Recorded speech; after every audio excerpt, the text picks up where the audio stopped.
Thank you very much, Paul. And I was just debating there with Joe from GHD about whether I should declare my hand straight away, and I think I should. I have the good fortune of marrying into a South Australian wheat farm, and what comes with that, of course, is a subscription to the Country Times of the Yorke Peninsula. So I suspect it's the only edition of that actually escapes the South Australian border. So it is actually a pleasant change to come here today and actually be able to talk about a particular matter. And we're going to talk about the ADM GrainCorp decision. It's a change because at the end of the day, what we do through the King & Wood Mallison's Canberra office, depending on how you look at the FIRB business case numbers, we end up doing about 20% of the numbers. So we've got a fair handle on what's been happening. But one of the things that people don't realise about the foreign investment regime that we have, and in fact our new Treasurer didn't realise it himself when he came on board and said he was going to do all of the FIRB decisions that required going through the Treasury. And that is that well over 90% of the applications that FIRB deal with are residential property. And that is simply temporary residents coming to Australia wanting to get somewhere to live whilst they're here. And it's no real surprise to anyone these days, but the number one by volume of application is Chinese students. So when the Treasurer discovered this, he suddenly said to his Parliamentary Secretary, "You're doing it." So he only sees the big and sexy stuff, as all Treasurers before him have done. But today we're going to talk about the Treasurer's prohibition of ADM's $3 billion acquisition of GrainCorp. Unfortunately, this is now seen as pretty much how not to run a FIRB application. Now, please don't take away from this that I'm going to be saying to these people, if I'd done it, it would have been a different outcome. I'm not suggesting that at all, but it perhaps would have been the same outcome if I'd run it.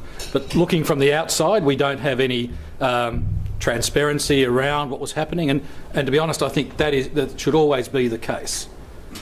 What the applicant does for foreign investment is between the applicant and the board and the Treasurer, who's the decision maker.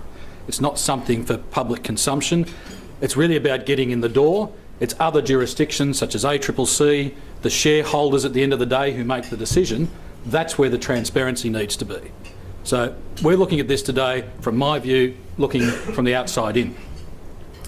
But before we get to the decision itself, one of the things we need to do is look at some history. And to be honest, I don't think it's what ADM did. So if you actually look at the Act, the Foreign Acquisitions and Takeovers Act, 1975, it's a wonderful piece of legislation drawn in 1975 language. But what it does is it gives you the thresholds of the day. There was a general threshold of $5 million and a rural land threshold of $3 million. So without going back any further in history, we can see that the drafters of the Act had a view that rural land was to be treated differently. It was less. There was sensitivity. So in a sense, it's recognition there has always been sensitivity to rural land acquisition. Now, this different approach to the treatment of rural business led to some heavy lobbying of the Howard government in the 90s. And you know, to be honest, so it should have. What is the difference between a rural business and a city business? They should both be entitled to be able to get foreign investment without too much difficulty. So there was some successful lobbying, and when the threshold was raised from $5 million to $50 million in the late 90s, so was the rural land threshold. And we have a single threshold across rural and city business, so one general threshold.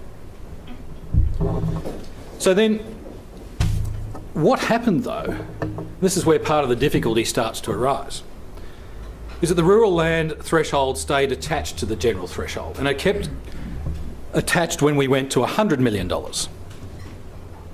And then we, under Treasurer Swan, we doubled again to $200 million.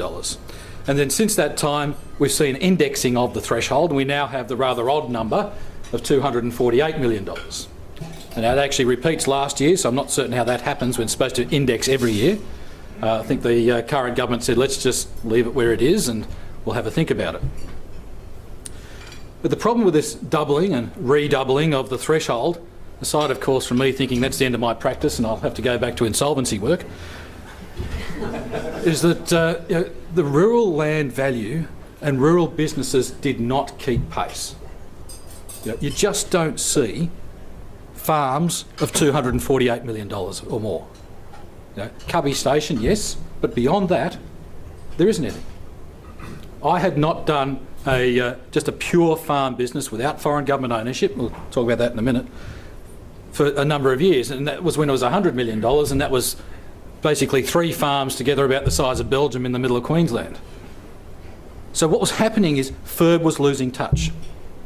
Not because they didn't want to, it was simply because the thresholds were moving at a pace away from the value increase in rural business and rural land. So FIRB does see investments by foreign government investors. They come at a $0 threshold. Much to, again, one of the things I quite enjoy doing is dispelling myths about the foreign investment regime, and there's a myth that these foreign government investors are out there buying up our farms. It's not quite the case. Yes, there are some, but there certainly isn't the volume that people think. But the problem for FIRB, of course, is that they are few and far between. And then, of course, they are looking at the foreign government aspect of the investment, not necessarily the rural side of it. So FIRB was starting to get further and further away from what was happening in the rural space. In the recent times, and probably in the last 5 or 6 years, maybe a little bit longer, we've seen advancements in coal seam gas. And what was happening there was that coal seam gas and a lot of the lobbying around whether this should actually happen, whether we should let people go in, dig these holes, extract the gas, perhaps have an impact on the use of the land and the aquifer underlying. FIRB wasn't involved. We're not seeing even the foreign investors that were getting into coal seam gas were not needing to go to FIRB. They could go, basically looking at around about $20 million, you get a licence to go onto a property, dig a hole, have an extraction machine, run a pipe to the pipeline going past. It's not something that's on FIRB's radar. Certainly not $248 million. And that becomes a problem because then you've got Australians regularly being reported as being concerned with what's happening in the rural space. And the coal seam gas angst got heightened because there were suddenly these reports that FIRB had no control over it. Now, the public takes great comfort in knowing that there is a review process. So something I think we need to be very mindful of in any discussion around reform, that we don't throw it out. Because that would be to the risk of any politician that says we're not going to actually review anymore. Because clearly the public wants to see review happen. So we need to strike a balance between review and also the free flow of investment into the country. And I think we do actually do that, remembering that there's 99.99% of applications are actually approved. So then we have this, there's a gap on the ground between reality and what FIRB is actually seeing. Then in 2009, as a bit of a response to this and fears around foreign government investment, Barnaby Joyce starts a Senate committee, and he looks at investment by state-owned entities. Now that Senate committee actually had a chance to do something quite positive in the area. The recommendations were very light. They recommended that FIRB report on time. Great, thank you. Really didn't do too much in the space. Treasurer Swan put through some changes to the legislation, which really was quite a brave move when faced with a hostile Senate. It's one of the reasons why the language in the legislation is rooted in 1975. It's because you just don't want to run the risk of turning it into a political football in the Parliament. But Treasurer Swan did, and he got through some changes, which I still can't fathom why those senators who were in the minority on that Senate committee report didn't make any noise at all in getting that through. So they had the opportunity and didn't really follow through. So then the government, in some response, the then Labor government, in some response to public concerns, added a foreign investment in agriculture component to foreign investment policy, which basically said foreign investment is good and we'd like to have it in the rural space, and that we'll keep a monitor on what's happening with ownership, which was fine, but that didn't satisfy Senator Heffernan. is convinced that obviously some nefarious activity was happening with all the nasty foreigners coming in to buy up the farm.